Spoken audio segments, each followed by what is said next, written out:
Kitchen எங்கும் ஆடை சதங்கலங்க பேசின பேச்சருவம் கேட்டிலையோ பெண்ணே காசும் பிறப்பும் கலகலப்பு கை பெருத்து வாசனம் குழல் ஆட்சியர் மதினார் ஓசைப்படுத்த தாயிரம் கேடிலையோ நாயக பெண் பிள்ளாய் நாராயணன் மூர்த்தி கேசவரை பாடவும் நீ கேட்டு கிடைத்தியோ தேசமுடையாய் இரவேலோரம்பாவாய்.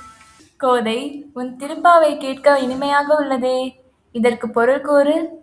நம் தோழி சீதா இன்னும் உறங்கிக் கொண்டிருக்கிறாள் அல்லவா? அவளிடம் போய் சொல்லு. அறிவில்லாதவளே, ஆனை சாத்தான் என்றழைக்கப்படும் வலியன் குருவிகள் கீச்சிடும் குரலும் அவை தங்கள் துணையுடன் பேசும் ஒலியும் உனக்கு கேட்கவில்லையா? வாசனை மிக்க கூந்தலை உடைய ஆயர்குலப் பெண்கள் மத்துக்கொண்டு தயிர் கடையும் ஓசையும், அப்போது அவர்களது கழுத்தில் அணிந்துள்ள அச்சுத் தாலியும் ஆமை தாலியும் இணைந்து ஒலி எழுப்புவது இன்னுமா கேட்கவில்லை?